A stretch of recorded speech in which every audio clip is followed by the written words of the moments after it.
all set, AV Guru?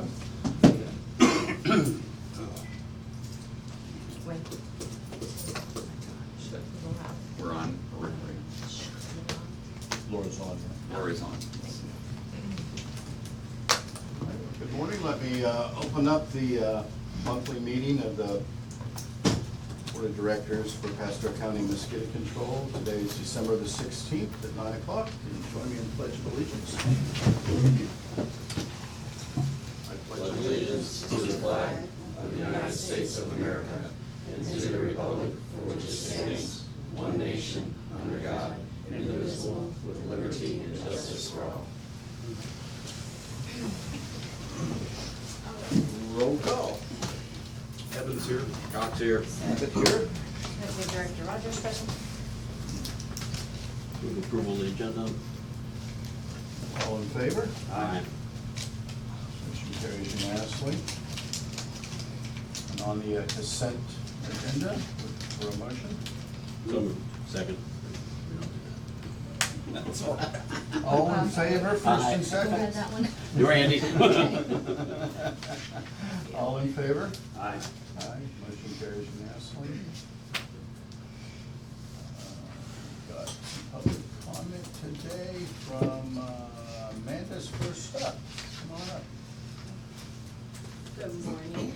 I am with the organization of, We the People in the United States. I would like my 5 minutes today. Now, I want to start by talking about a missed opportunity. At the November 12th board meeting, I spoke about fostering trust, transparency, and communication with the citizens of Pasco.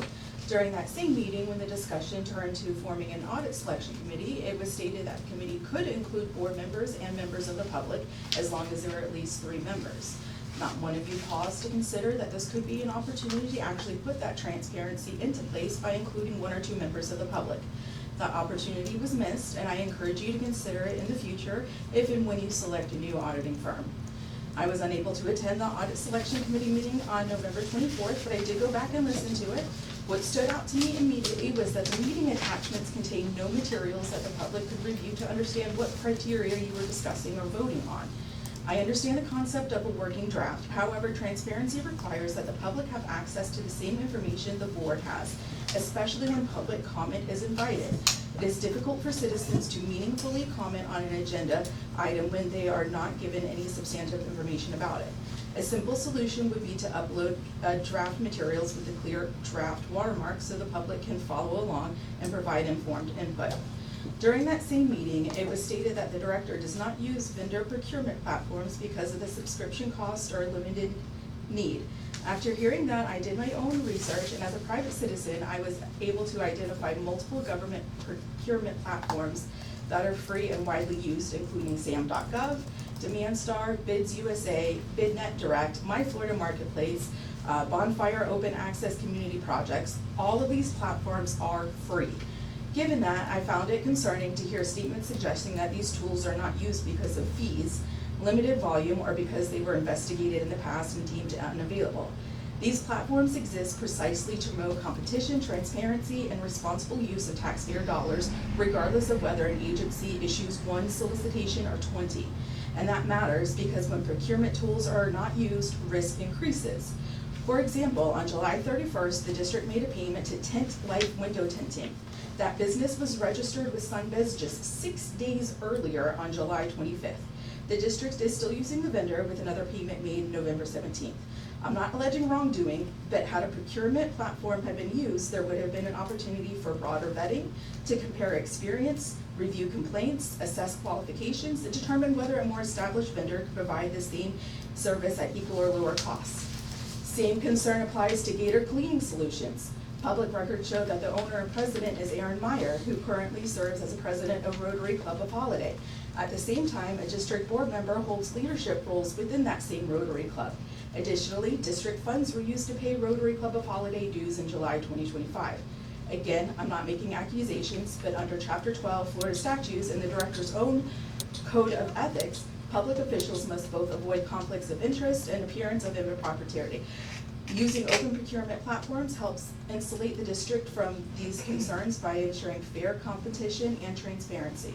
These platforms also provide access to cost savings and compliance tools, including GSA, DoD, and DLA pricing, and help ensure alignment with the federal procurement standards, access to bundled solutions, and documented vendor histories.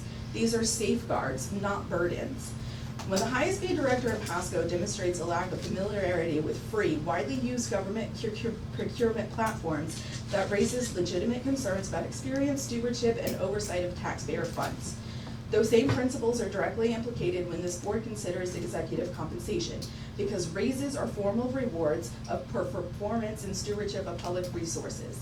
Under Florida law, compensation changes for the executive director of the Independent Special District are not administrative actions. They are official board actions. Under section 189.041 and 286.011, Florida statutes, any raise must be discussed at a publicly noticed meeting, approved by a vote of the board, and reflected in the minutes. While the executive director has stated her raise was handled independently by the board, that assertion alone does not resolve sunshine law concerns unless the public record affirmatively demonstrates deliberation and approval in the sunshine. Budget adoption or administrative authority is insufficient to authorize a discretionary increase in executive compensation. Transparency is not optional. It is the foundation of public trust. I respectfully ask this board to strengthen its procurement practices, clarify the public record regarding executive compensation, and ensure future decisions are made openly, competitively, and in full compliance with Florida law. Thank you for your time. Next up, we have John Cub. John Cub, 1335 Solitaire Place, Holiday. I wish I could talk that fast, jeez. Anyhow, a week after I came to the first meeting, I started getting all this mail and everything. I mean, it's ridiculous. You know, there's like 22 things here from some gay pride thing. Midwest Living, Boys Ranch, Jonathan Adler, Happy Home Holidays, April Cornell, SPCA out of Los Angeles, NAACP out of Los Angeles, April Cornell. I can't even imagine where they are coming from. But my brother said, you know, just throw the stuff away. I said, no, I'm gonna keep it, because every time I throw something in there, I get a laugh out of it, because I know I'm getting to somebody. I saw the meeting from last month, I watched it last night. And I think that person is jealous of Adrian because of her qualifications and skills. And the money that she makes, you know, as I said in my first speech, you gotta pay for experience and knowledge. I don't know why some people don't understand it. So either that person that felt that I attacked her or one of her toadies is the one behind all of this. But I'm just gonna, if anyone wants to look at it, let me know. But I'm just gonna keep laughing about it.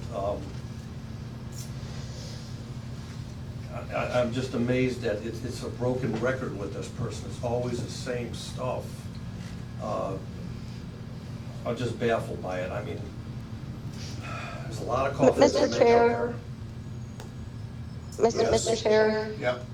I'm sorry, and I'm sorry if I'm scratchy. I actually am home with the flu. Can you please go through, I don't mean to interrupt, but our policy that the board recently adopted made it clear that you can't attack a person, and I just want to make sure that we apply it consistently. Okay, thank you. Okay, that's pretty much all I have to say, but like I said, I think it's just a broken record every time someone is speaking, and this is funny to me. I love getting this stuff, I really do. But Adrian, I still think you're doing a great job, you know. I have no complaints as an employee or as a public person. I think all you guys are doing a great job. It's just too bad you have to deal with unnecessary flack like this. That's it.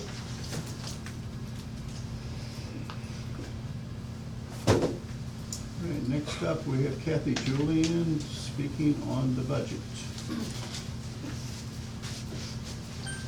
Good morning. I don't have much to say this morning. I do want to ask again why we're paying for a car wash place. I know it's only $46 a month, but I wash my own car at home because I don't want to scratch it up.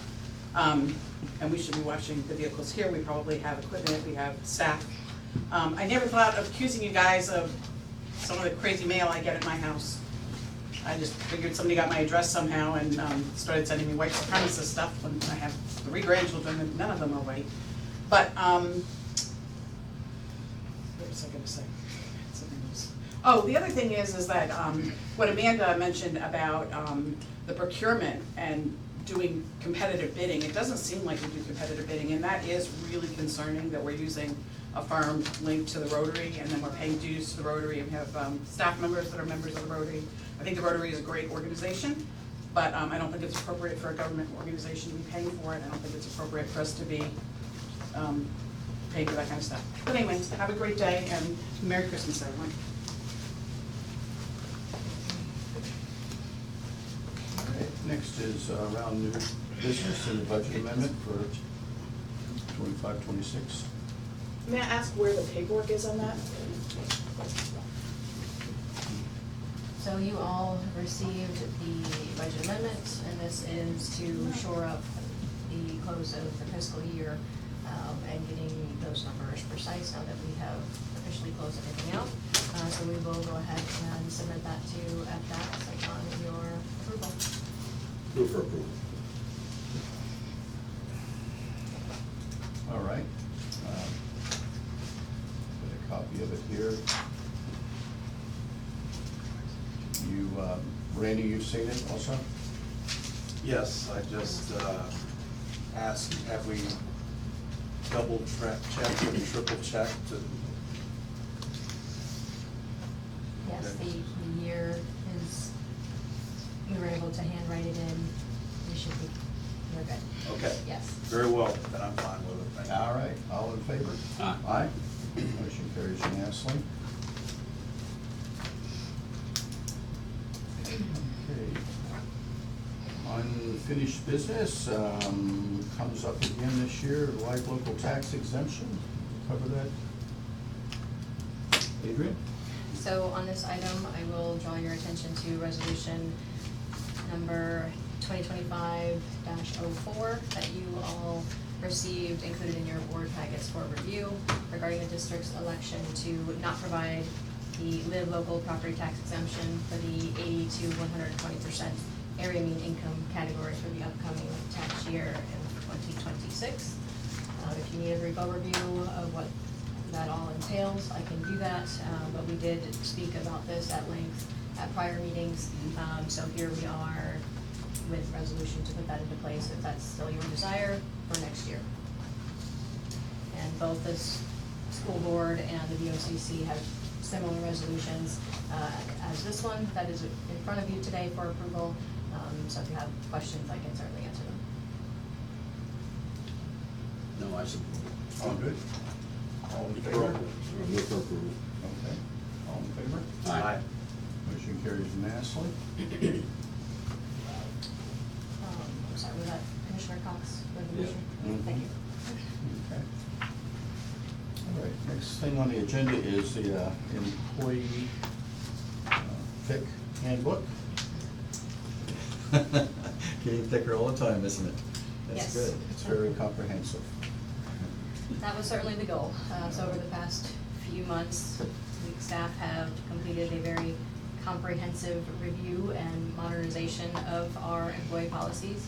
And this update was undertaken to ensure that our handbook is compliant and current with both federal and state employment laws, that it's clear and consistent for not only our employees, but supervisors in carrying out the policies and managing staff, reflective of our current practices, and just updated to be more modern and aligned with what we're doing today, and better congruence with best practices in public sector personnel management. And so we did completely revamp it, and the draft that is in front of you, the final draft that's in front of you right now, consolidates some of the outdated or redundant language that was in there, updates terminology, clarifies some of the procedures, improves overall readability for the organization, and removes some of the subjectivity that was there previously.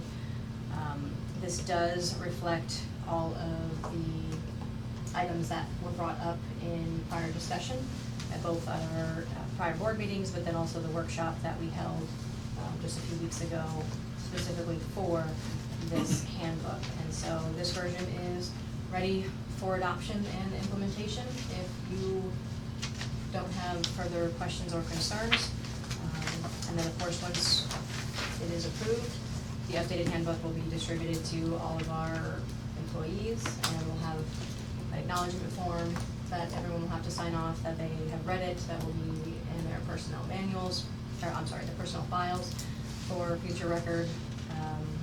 And then we will also provide internal staff training to ensure that everyone understands the updated policies and what is expected of everyone moving forward.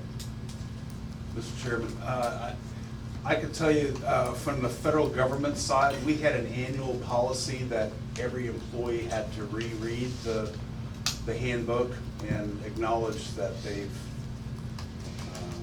read it and fully understand it. It was an annual thing. That way they can say, well, that was 10, 15 years ago, I don't remember, you know. This way it's like, well, you just said last year you read it. Just a point, that's all. All of our companies do the exact same thing. Yeah. And I commend everyone for all the work that went into this, because we all know what it looked like prior to, and this is very professional and it's well thought out, and I appreciate all the effort that went into it. Thank you. Couple comments. What's the difference? I'm looking at page 82 and page 68. Let's be clear. What's the difference between the page in the right-hand corner and the page in the middle, page number in the middle? Oh, it also says 82. There must be something. So there's 82 total pages, but yes, in the Oh, center of the each. bottom right says 69. Oh, Right, and you go to the center. center number, we can Oh, maybe move that just in slide formatting. over. Do just slide over. It did, Yeah, that's what it did. it's on Went two down to the separate next one. lines. Okay, So we'll make that's sure what that is. in formatting The, it's picked up. I did want to draw attention to page 69, 68, and 69 on education. I'd like to see that we cap that at maybe a number around 9,500 annualized. We don't have any caps on that currently. Any thoughts from the other commissioners? You want to cap, I'm sorry, what again? This refers to the employee education policy, Okay, you want to cap it at what? 9,500 annualized. Then- Any particular reason you drew that number, or? Not really. Just thinking about quarterly fees at universities and colleges, and what they can handle in workloads is just what made me think of consideration, but I just realized after reading it, it's kind of open-ended right now. So it doesn't have to be that number, but it's just a number I can, And would that be per training event or? per Per employee. employee Per on an employee annual annualized. basis. So if we were going to continue to allow for employees to seek advanced degrees, Mhm. the cost of tuition reimbursement and textbook or whatever, but any other fees, I mean, you would be limiting the number of courses that they could take in any one year by doing that. Not at all. Well, you pay by credit hour. Right. And so if a course is 3 or 4 credits, that's the amount for the course. And so, They can take as much as they want, it's just talking about the reimbursement side of it. so the district would only support $9,500 of it, is what you're saying? Well, it could be another number. That's why I brought it up for discussion. You know, another way we could look at that is maybe a percentage. I have a thought here. Have we even scratched 9,500 with any employee that's been taking advantage of our Do you opportunity? know off the top of your head, since I look it up, what's the average cost of one course for a Well, semester? We have it at $510 per credit. Is But that's, it's different per person. Correct. Depending I on who they do are. understand where Mr. Abbott is coming from, but we also have this as a line item on the budget. And as long as we don't exceed that, I don't think we should limit, because it might be just one person wanting to take advantage of it versus 3 or 4. So I think that the concern, or where you would put a cap to it, would be on the budget line item, not necessarily on the policy. Out of curiosity, how many people do participate? In 6 years, I think we've had 3 3. in my 6 years of the district. I'm fine with the way it's in the book. I know I got shortchanged when I was getting my master's degrees. I wish they And didn't it- teach and these. And we also have the repayment requirement, if an employee leaves within the time frame that's listed in the policy. So if, you know, we don't get that 3-year commitment, if they're paying above the threshold, if they're being reimbursed for over the threshold, then they do have to repay the district for a portion, based on the percentages listed in the policy. And so, you know, the idea is, you know, we're investing in the employee to get this training because it's going to benefit the district. And if they choose to leave within that timeframe, I think that captures some of, you know, maybe the concern if the cost is purely the question, or. So it's already Well, been, I, as you know, in the past, and still do support education, so I'm certainly very supportive of education. I just realized reading it, there wasn't a cap on it. What do you think, Commissioner Cox? Well, you know, I just sat here and reread the policy, and, you know, it does require written approval from the executive director prior, which would go to Jose's point of looking against the budget item, which, I mean, I think that makes sense to me. And just for reference, And that item is addressed annually, where Correct. this is not. So, you know, the only thing, so I'm okay with the way it's written to answer your question, Okay. but, you Well, know, I'm okay. because you brought this up and having Well, I'm okay. reread this, I now have another question. Sure, go ahead. So, what's the process if it's the executive director that wants to participate in this? Who's gonna approve that? you. Just him. Just me? You're her boss. Well, Well. no, is it a collective between the 3 of us, or would I it be think whoever the chair? chairman is sufficient. Well, I agree with Or that. any board member for that matter. I mean, I agree that it should probably just fall to the chair. So, you know, maybe another sentence here that says, in the event the requester is the executive director, then approval shall lie with the chairperson of the board of directors. Now, Board- just Board of Commissioners. for clarification, 2 things. For this year's budget, we budgeted 6 credit hours at $510. So our total budget is $3,060 for the educational assistant program. Now, is what Mr. Cox asking, is that for continuing education also, because that's a different line item? So, No, I don't believe this applies to continuing education. Okay, That's so ma- that's that's just maintenance. correct, okay, Yeah. This is for advanced education. okay.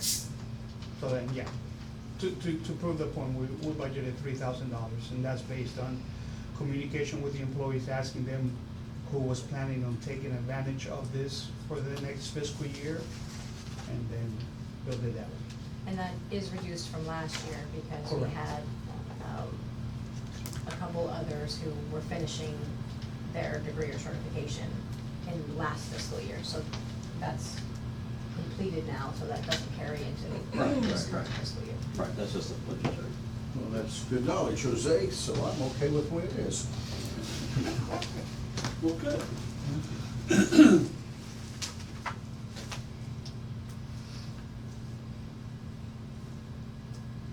So just that one change? I mean, yeah, I'm fine with that. Are you all clear on Okay. what I said? Okay. Yes. Okay. So then I'll move for approval with the amendment to section 7.22. Okay. All in favor? Aye. Carries unanimously. HR employee handbook is now official, December 2025. I have never seen another organization that had anything as comprehensive as this. Are you putting that in a hardcover? No, Spiral that was, back. it's not my intention. No, I mean, we'll put it in ADP because we don't have to print Yeah. copies Nice. and waste the paper. Email it out All the with work the that Lindsay and affirmation. you all put into it, Yes, maybe you gotta so- bind it. So through ADP, Don't like it. the full manual is downloadable, and then it also pushes out notification to the employee that the new handbook is available, and that they have to read it. There's an acknowledgement form. It's all through the electronic system, so Great. it's captured, and then that goes into the personnel file. Where it should be.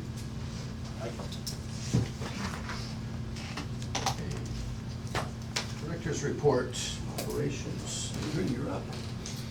Okay, so I want to start off by addressing a situation in public health concern in Cuba and the Americas. I was asked to give a little update on this, so I want to discuss the concern, the heightened public health concern that directly relevant to our work here in Florida's role as being the gateway for arboviral importation to North America and to the United States, and what this means for our ongoing operation. So there has been a marked increase in dengue virus across parts of the Americas this year. It's particularly in Cuba. They're having a significant arboviral transmission year, primarily with dengue. The Pan American Health Organization and Cuba's Ministry of Public Health have reported very high numbers of suspected and confirmed cases in recent reports, and elevated risk levels and sustained transmission in multiple regions. These trends are important to us because Florida is a major travel corridor between the United States and the Caribbean. Travel-associated arboviral activity abroad directly influences our risk for local cases here in the state of Florida, and with Florida being the primary entry point for many of these diseases that come in, mosquito-borne and arboviral issues. The most recent weekly report from the state of Florida, Agna will go over all of the numbers in a little while, but 409 travel-associated dengue cases were identified in Florida this year. Several news and health reports indicate that 301 of those travel-associated cases identified by the Department of Health had recent travel history to Cuba. So a tremendous percentage of that total number of cases that were identified are stemming from Cuba. And this, of course, increases the potential for local introduction into our mosquito populations when travelers are viremic and they come home and then they're sitting outside, they're exposed to Aedes mosquitoes that we have very prevalently in the state of Florida and here locally. CDC currently lists Cuba among countries with elevated dengue risk as part of its global dengue travel notice, and has issued travel health guidance recommending enhanced mosquito bite precautions for travelers to the affected areas. They've risen to a level 2 travel health alert for Cuba. And I want want to emphasize that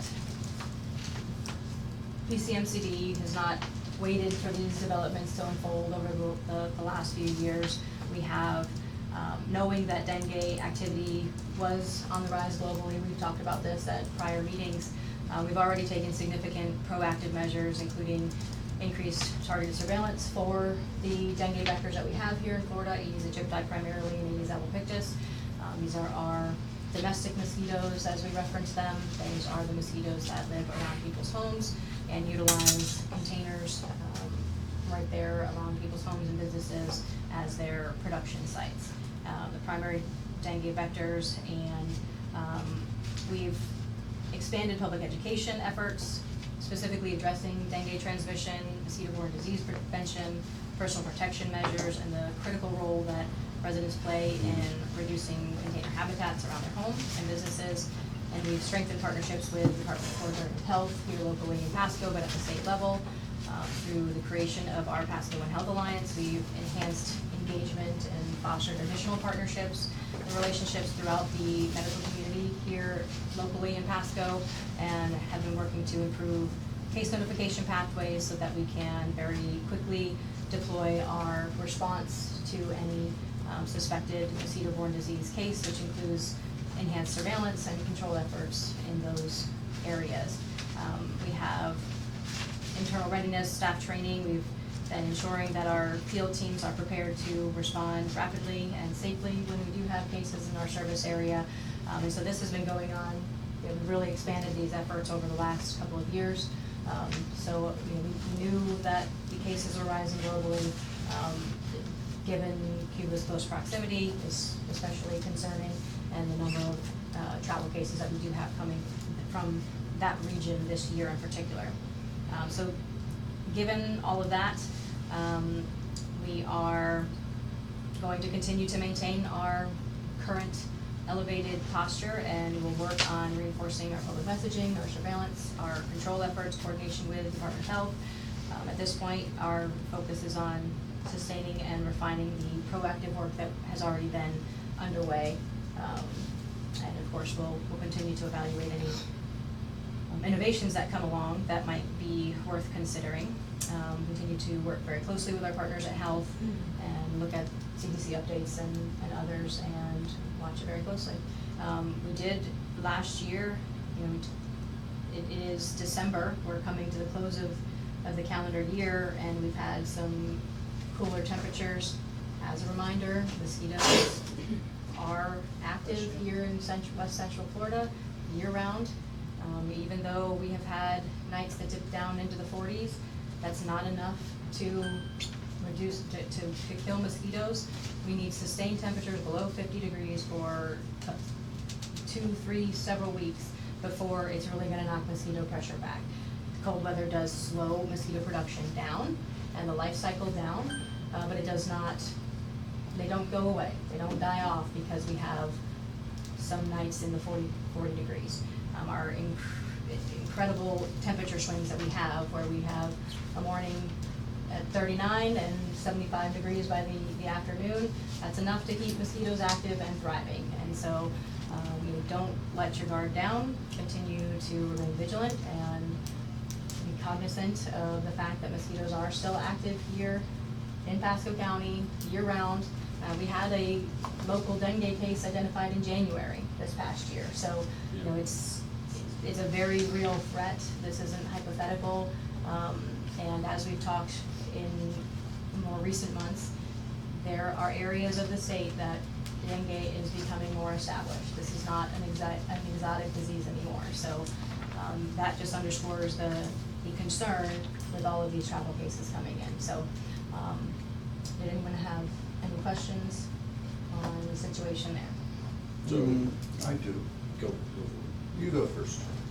So, I got bit last night in my backyard, so. and Oh, good. It was chilly. You're still in Florida. Yeah, it was chilly. Did you pay your taxes? Yeah, I did.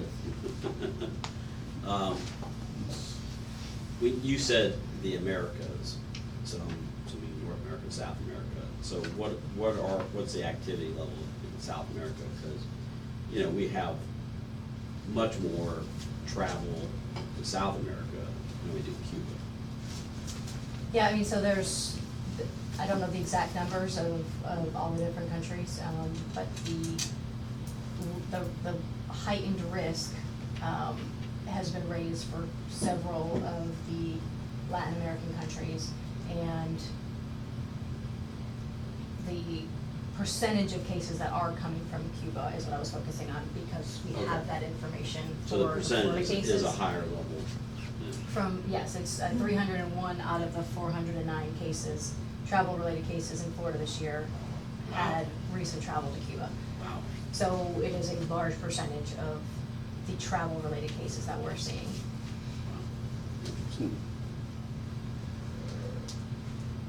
So we have around 4 daily flights come into Tampa, direct out of Havana daily. I've had the opportunity to go there a couple of times in the last few years.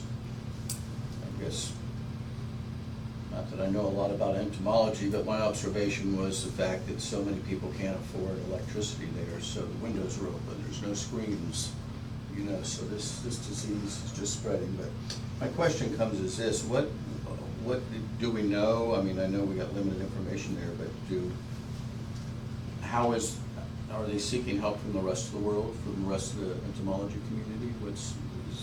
What kind of help are they getting and receiving to try to contain this, or are they? It is very limited on the information that comes out of Cuba, so I don't know the answer to that question. Okay. I have not seen anything where they're actively seeking external support, so I don't know. Okay. We certainly have seen it in Puerto Rico, as we know, you know, too. So anyway, thank you for that update. Let you carry on with the rest of it. All right, thank you. So we had the workshop that we held last month related to the policy manual. The question was raised whether we get a discount for defensive driving training that we offer staff. And so I do want to provide an update on that inquiry, because I do have a little bit more information regarding our liability insurance rates and how it pertains to any proactive defensive driving training that we conduct.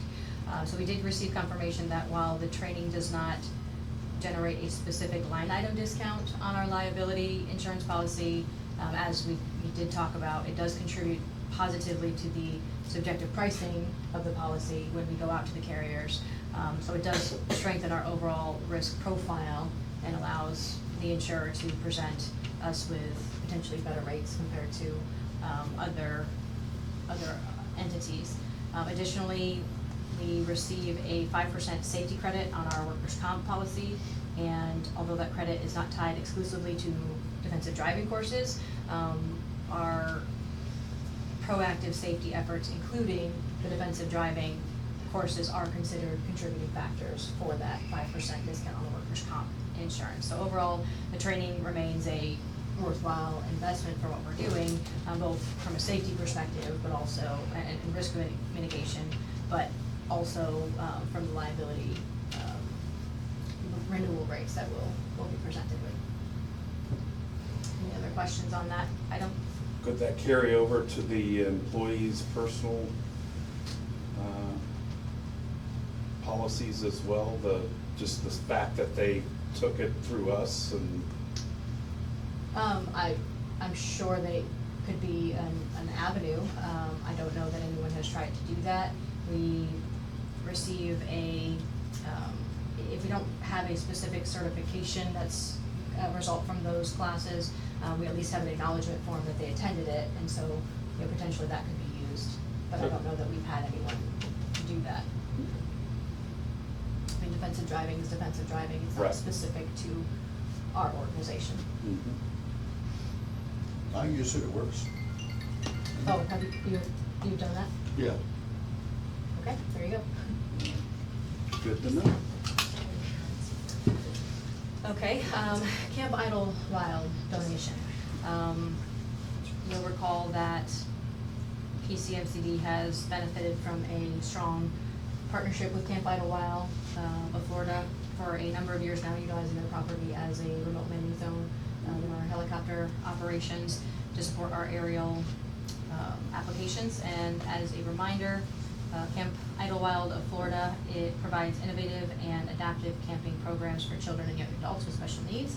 Their mission focuses on promoting personal growth, challenging abilities, and helping participants build new skills in a fun, supportive environment. And in recognition of our collaboration, the district, you all have approved in the last couple of years a cash donation around this time for Christmas to support that continued partnership. So I'm asking if you want us to continue to do that, and seeking your direction on whether or not you do want to do that as an annual contribution at that same level that we've in the past, or an adjustment. So I'm just looking for some guidance there. What have we contributed in the past? Last year was $2,500. And we use that for our helicopters? We do as a remote landing zone, so we'll do, you know, take off and land. We'll have our support trailer out there, so we can reload product and fuel. What city is that specifically? It's Land O'Lakes address. Okay. Do we have any other places we do this as well, or is that it? We do have other areas that we use as remote landing zones. However, some of those are county properties. We do have a couple of private landowners, but we have not done a contribution to them in the past. You'll recall that a representative of Camp Idlewild actually specifically asked the board for a contribution. I guess that would have been two years ago now. And so this is how, I think that's how you decided to put that in place. And it, I mean, they are they provide a good service to the community for what they're doing, so it's certainly a. I think they have a really good Challenge mission. I'm not attached to them in any way, shape, or form, but, you know, personally have a soft spot for charities that have a good mission, and quite frankly, it's a cheap heliport. So I think we should just continue to do that. I agree. I think that we should review it on an annual basis rather than just let it auto-renew. That's why we're doing it. Well, that's why I'm asking the question today. Okay.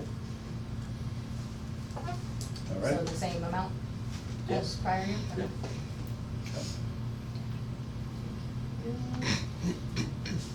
I'm sure they're probably counting on that too. Okay, thank you. Additional items, the draft RFP for Owners Advisor Services, you all received. My goal is to get this published on Sunday, which means we'll be submitting to the Tampa Bay Times later tomorrow, on Thursday, to get that in on time. I don't need formal approval, but in the past, you all have reviewed the document, so if you do wish to review the document before, the solicitation document before it goes out, please do so most expeditiously so that we can get it submitted. The full document has to be done, completed by close of business on Friday, but we'll be submitting the notice to the Tampa Bay Times on Thursday. So please get those, any comments or questions you have to me as soon as possible. Yep. I think to advance, I always forget we have supplementation here. This is the public records request that we've received year to date, so we've got that. Go ahead to the next one. Oh, FMCA, perfect. District staff attended the Florida Mosquito Control Association's annual meeting in late November, where our team actively contributed to the program as in prior years. Research and Surveillance Director Prasauskis presented on our innovative advancements in entomology at the district, highlighting ongoing scientific initiatives and emerging approaches that strengthen surveillance and control strategies. And then I delivered a presentation on the Pasco One Health Alliance, emphasizing the importance of cross-sector collaboration and coordinated response to public health threats. In addition to that, Staff were recognized with leadership awards during the conference, reflecting our professionalism, expertise, and commitment to excellence in mosquito control operations at both the local and state level. Mr. Daniels and myself were awarded these awards, and I was humbled to accept the award from my peers in the industry, which was especially meaningful given the challenges that we've navigated over the past couple of years. Despite the scrutiny and attacks, our team has continued to persevere with integrity, professionalism, and dedication to serving the public and protecting public health, an effort that is in recognition of highlights and validates the great work that this team has done, so. Well deserved. Well deserved, Absolutely. yeah. The years that Wayne has put into this, it's great. 23 years of service. Yeah. And not only in helping us do just about everything around this campus in those 2+ decades, but the wealth of knowledge and the expertise that he brings to aerial mosquito control, not just locally, but statewide and nationally, was certainly worthy of recognition. So I was blessed to be able to do that for him this year. Thank you. Continuing on with employee recognition, this year, district formally recognized several staff members for significant service milestone anniversaries. We always do that in 5-year increments, acknowledging staff's dedication, professionalism, and contributions to our mission. We also had 2 retirees that we honored for their years of service as well as their institutional knowledge and lasting impact that these individuals have made on the district. And these acknowledgements are an important opportunity for us to express our appreciation for our staff and to recognize the experience and commitment that sustain our operation and the organizational culture. And so this year we had John Brookfield and Brandon Malarchik celebrated 5 years with the district, and Stelios Kalimios was recognized for 10 years of dedicated service.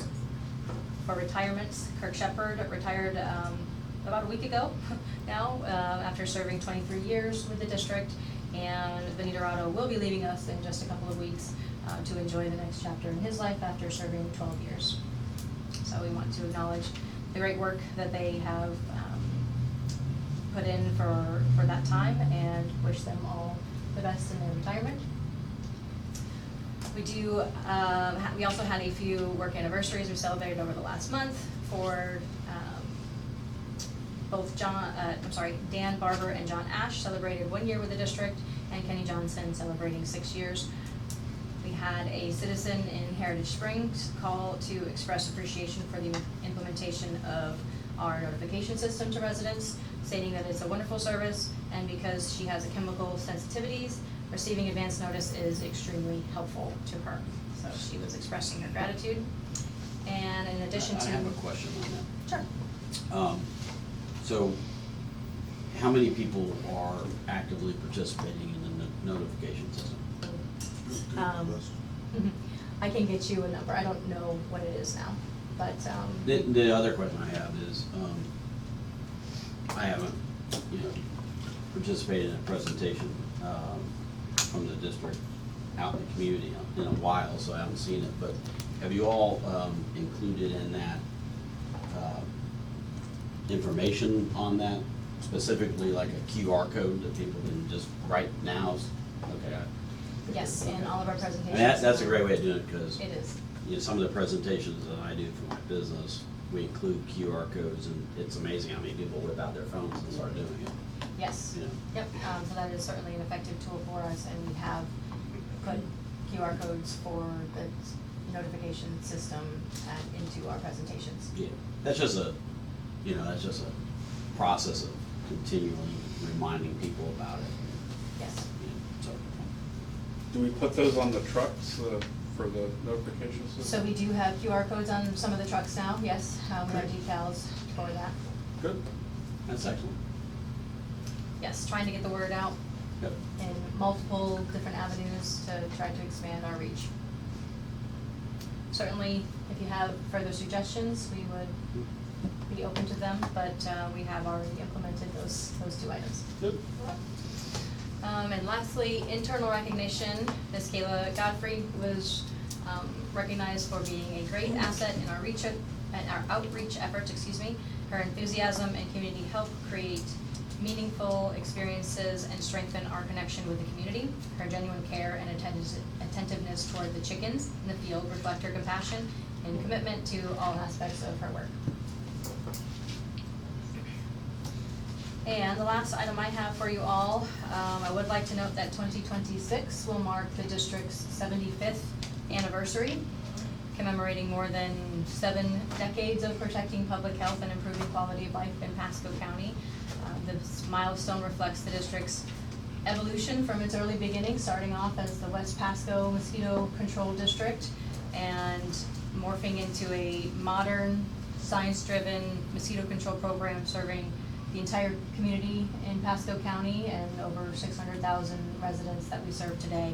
And I would like to welcome the board's input on how best to recognize this significant anniversary, and that I think obviously thoughtful planning and coordination is going to be important, that we observe it appropriately. So we are in the early stages of trying to get something underway to appropriately reflect the district's history, mission, and service to the community. So if you do have any ideas, I don't need you to think about it necessarily on the spot right now, but if you have any ideas over the next couple of weeks on how best to mark this milestone in the district's history, please let me know, and we can see what we might be able to come up with that is a good celebration to mark our 75th anniversary. What is the time of year that we would declare 75 years? Do we Yeah, know what's the when? date? Huh? The date? I can get the exact date from our enabling legislation, I think, but I mean, if we don't have to do it during our busiest months of the year, Yeah, right, that would right. be Well, ideal. I just wanted to know that, Operationally, obviously, it makes sense to do it before busy time gets here. Right, so Yeah. springtime would be ideal. I don't know that it necessarily has to be the same month that we were enacted, but, Can we just celebrate it all year and put it on our parade floats and put a decal on our truck? Yeah, that's what I was sitting there thinking, the sign out front, that kind of stuff. Maria's up next, so she'll probably have some She'll probably ideas tell us. for us. Yeah, we probably just stole her thunder, didn't we? Sure. Oops, sorry. I mean, well, I'll talk further about it, but I've not had a chance to talk to anybody about it yet. But I certainly think a celebration here with invitations, and of course, always open to the public too, but, we go through an invitation process. And then add on anybody from the community that would like to come. But I know Maria's probably already got this going, so I'm gonna wait to hear from her. so if you recall, we decided last year to do our open house every other year in anticipation that in 2 years from the last one was going to be our 75th year. Oh, okay. So, we could do something similar, or not, but it would be that second, the biannual time to do an open house, if that's what we chose to do moving forward. So we have some time to think about it, but we don't Right. have a whole lot of time to think about it if we are going to do Yeah. something in the spring. So we need to start planning now and pick a date or multiple dates if it's more than one thing. So I just ask that you give it some thought and let me know if there's something that you think would be a good Okay. option for us. All right. Okay, and that is all that I have for you today. Okay. Oh, I'm sorry, 478 78. is the number of individuals that have signed up for the notification system. Okay. As of now. All right. 470. Um, We need that number to be bigger, so we can keep pushing the information out there, and hopefully that number will continue to grow. Right. Thank you, Wayne. Randy, have you been to Lee County? Have I I've been there? To the mosquito operation? No, I wanted to, but unfortunately Okay, I I just couldn't asked make that it. before I speak about it. Michael, have you been to the mosquito operation in Lee County? Well, then that where we went like 2 years ago, when we were down there for the conference, No, we went to Charlotte in County. Charlotte County. Yes, I know. Okay, so I just want to briefly expand on it. On November 19th, part of the FMCA, I went to Lee County Mosquito Control, which is a World War II airport encompassing a few hundred acres. It is certainly the probably top place for resources for mosquito control in the world. But while I was there, I'm thinking about comparing Pasco to there, as we all do, I'm sure, when we go out to the field. And they certainly have a great knowledge base, and they have a lot of programs going on, but when you look, they've got DC-3s, which are still in operation. Fortunately, they're able to get parts to keep them going. They also have, how many helicopters, Wayne? I think we have 7. 7 helicopters. How many The pilots? H-125, so the same aircraft that we have. 13. Yeah, they switched over to And H-125s they're- 13 was the last number. because they had a variety of aircraft in the past, but now they've switched over to the same product that we have. All brand new aircraft in the last few years. You're right.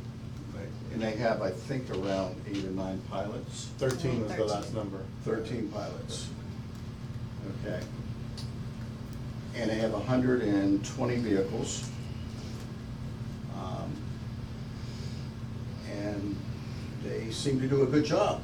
They're certainly well recognized and so on like that. But the thing is, we have some 700 plus square miles that we operate in, and they have, I think, a little bit more,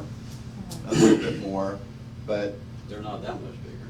but there are big challenges with the Caloosahatchee, and Sanibel Island, and those areas come out, so there's certainly a huge need that they take care of down there, and they also have some water hyacinth programs and things like that.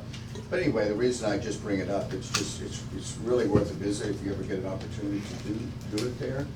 You have to get on a tour bus to get around the property, it's so large.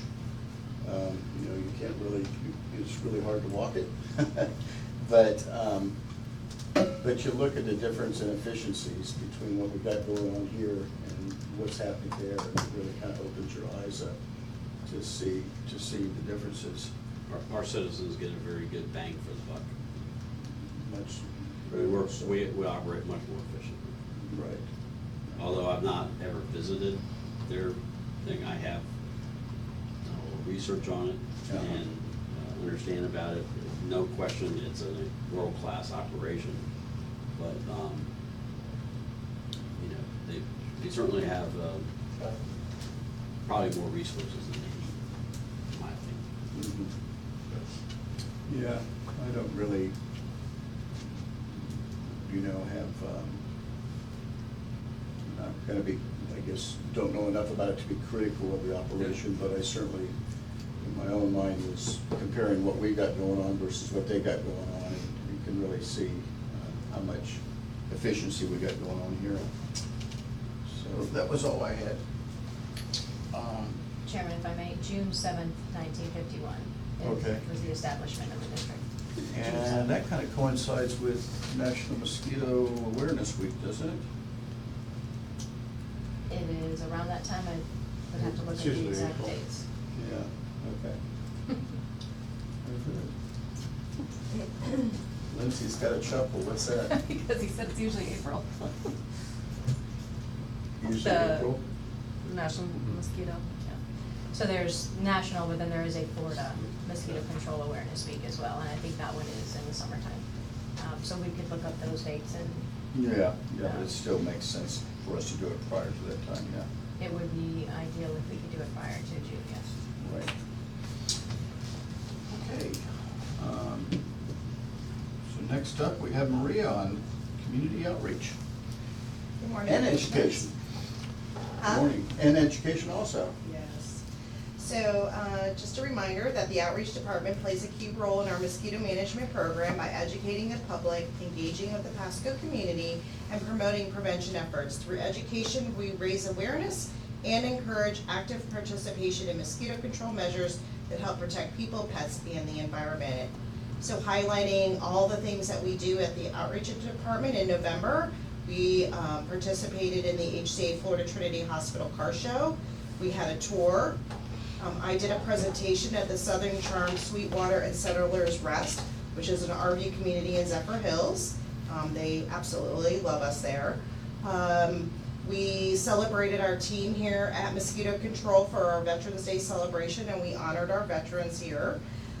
Also, we attended then in November the FMCA conference. Another big congratulations to Director Rogers and to Wayne Daniels for their leadership awards. And as always, Agna and Director Rogers do a fantastic job when they're presenting. I learned a lot from them, so thank you so much. Here in December, everybody please meet Buzzy Elferson. He is back buzzing around mosquito control, spreading holiday cheer and mosquito-free tips. And so Buzzy has been going into all the departments, and the departments have been having fun with him, and he's been giving mosquito-free tips, so look for that on social media. Also here in December, we've done a tour. One of the tour members said, "I am so glad I had the opportunity to take the tour. It was very informative and enjoyable." And I do want to share that people that do take the tour, when I'm out in the community, they recognize how wonderful our tours are, how much education and what a key role we play in protecting public health, and they've truly become our ambassadors. And I just kind of sit back and they're talking to everybody and saying, take a tour, you'll really learn a lot. Myself and Director Rogers participated in the Pasco podcast with County Administrator Mark Carbella with Pasco County Government. We had a lot of fun educating the listeners, whoever they are, on everything to do with mosquito control. And how we protect public health. Stay tuned, that will air in 2026. Myself, Director Rogers, and Commissioner Abbott attended the YMCA 18th Annual Prayer Breakfast. That is put on by the James P. Gills YMCA. It is a very inspirational breakfast, and the keynote speaker was our Superintendent of Pasco County Schools, Dr. John Legg. I personally attended a Pay It Forward breakfast, where a loving group of community friends got together and we gifted a local waitress out of our own personal funds with a tip to support her and her families that were struggling for the holidays. It's a great opportunity to tell people that we do love them and we do support them in our community. Pasco County Mosquito Control District here also participated in a blood drive and Toys for Tots. Also, I attended the Greater Pasco Chamber of Commerce monthly membership breakfast, where the special guest speaker was someone that I've known for a long time and I admired, Sheriff Naco. Pasco County Mosquito Control District also participated in the holiday parade this last weekend, and our team heard nothing but people in the crowd saying, "Thank you, Mosquito Control, we appreciate you, great job." Our community involvement remains strong as we continue outreach through various community events. We also prioritize each month building connections with Pasco County residents through a variety of networking and speaking events, recognizing that strong community engagement is vital to effective mosquito control. What to look forward to in 2026 in our department. Our tours for 2026 are now listed on our website. We will be doing a second annual tire amnesty event. We will be having our 75th anniversary celebration, as Director Rogers shared with you. And yes, Commissioner Abbott, I do have some things planned and thought of, so stay tuned. We're excited to say that next year, Pasco County Citizens Academy winter and spring classes will actually be doing their tour here at Mosquito Control. So that's pretty exciting for the first time ever. And we will continue our Pasco One Health Alliance for the second year. We can't believe it's already been 2 years, going into 2 years. So super exciting to extend those opportunities and really connect with other people in our community that protect public health. I really did write this on my paper and much more. Please hold, stay tuned, because there will be a lot for next year. To all of you, Merry Christmas and many blessings in the new year. One area you didn't touch on, what kind of involvement do we have on the Great American Teach-In? I reported on that last Oh, you month, did? You so did? we had, I think it was 9 schools that we did. Okay. Yes. Righty, Agna, you're up on the virus report. No? What did I do? Skip one again, safety report with Nick at the end of the Hey, you got something against Nick? I know. Thanks, Chairman. Well, I didn't even know he's with us today. I only got one thing. We had a incident that night. ULV driver clipped a mailbox. No injuries, minor damage to the truck, and we fixed the citizen's mailbox, and she was happy. That's all we had this week, or this month. Okay. All righty, thank you, Nick. We'll get you a table and a chair next meeting. Thank you, sir. Agna, virus report? All right, so Florida-wide on the West Nile front, this year we've had 6 symptomatic humans, 7 asymptomatic blood donors, 1 horse, 1 duck, and 383 sentinel chickens, 30 of which were in Pasco County. For St. Louis encephalitis virus, statewide there were 4 sentinel chickens, none in Pasco. Eastern equine encephalitis virus activity included 9 horses, 2 emus, 1 emu flock, a goat, and 58 sentinel chickens in Florida, and 1 sentinel chicken earlier this year in Pasco. For dengue travel-related cases, there's been 409 cases in the state, like Adrian mentioned, 2 of which were in Pasco County. And for locally acquired cases of dengue, there were 61 humans in Florida with 4 mosquito pools and 1 case in Pasco County. And for chikungunya virus, travel-related cases included 206 cases in Florida and 2 cases in Pasco County. And travel-related malaria, statewide there were 47 cases and there was 1 in Pasco. Alachua Bay, Clay, Duval, Hernando, Hillsborough, Lafayette, Leon, Palm Beach, Pasco, and Pinellas are under a mosquito-borne illness advisory. Brevard, Escambia, and Miami-Dade are under a mosquito-borne illness alert. We have 5 West Nile virus positive chickens in November and 1 positive West Nile virus chicken in December so far. And we are currently responding to 1 travel-related mosquito-borne illness case from the Department of Health, which involved travel to Cuba.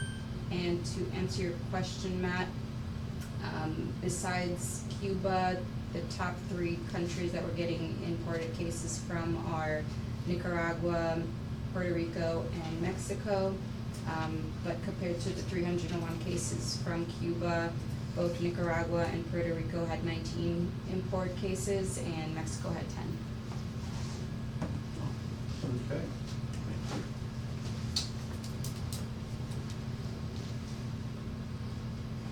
To the order. Any other comments, commissioners? Business? I too want to congratulate Wayne and Adrian on their leadership award. I want to thank Commissioner Abbott for submitting Adrian. That was something that was long overdue, and I appreciate everyone again for your contributions in getting this handbook done. I know it took a long time and was a lot of work, but you're certainly greatly appreciated for all your efforts and your contributions. I thought we had a great gathering at our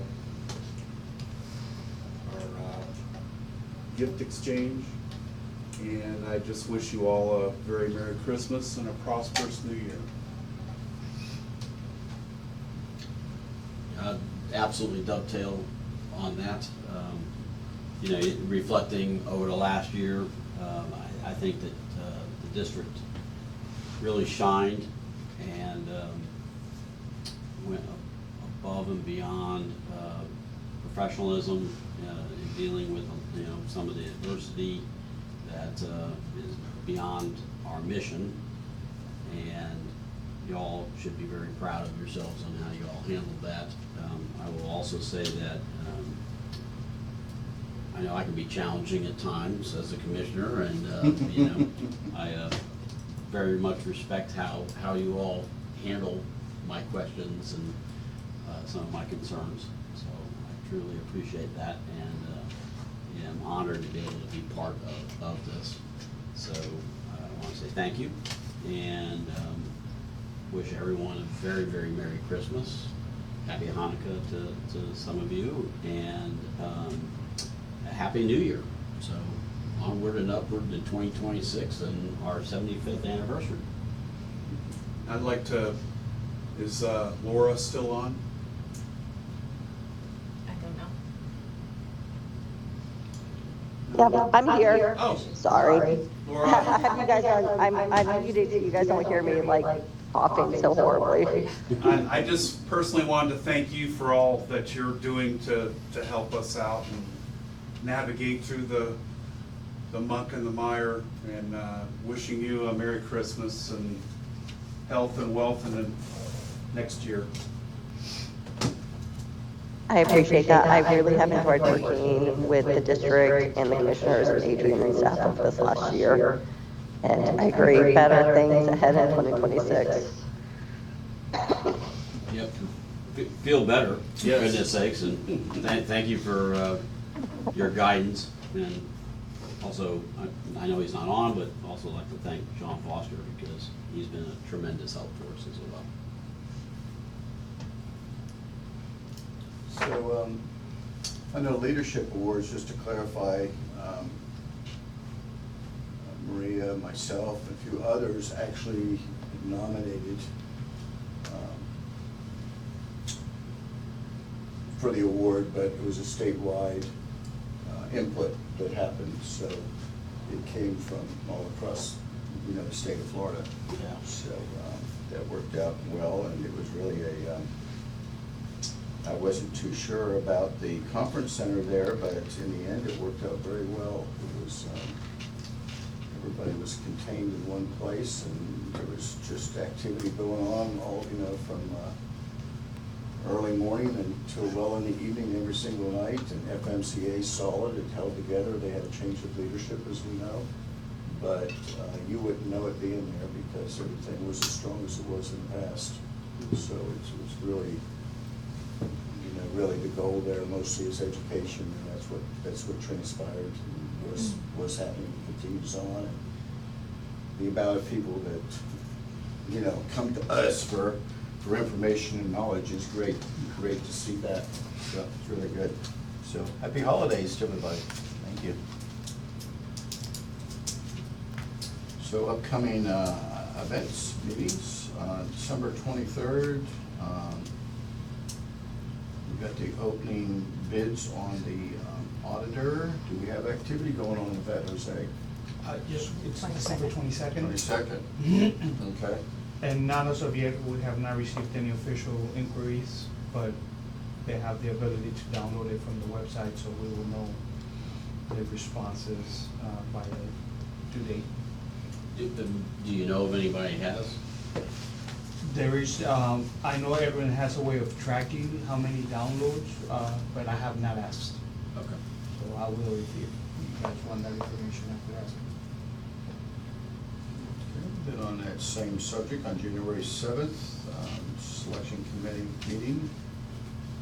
And then our next monthly meeting will be July the 21st. Who is our new chair? January 21st. Who's our next commissioner? Our next chairman? Mr. Cox. Huh? Mr. Cox. Mr. Cox. Oh. Like it or not. God help you. A little bit more exciting now. Okay. Good. He knows protocol much better than I. That's good. And then events, we got Christmas holidays off on the 24th and 25th. Then again on the 1st and 2nd. MLK Day, January 19th, and then Gainesville is hosting once again this year very comprehensive education, the 26th through the 29th of January. look for a motion to adjourn. Motion to adjourn. All in favor? Aye. Aye. Motion carries. We were adjourned.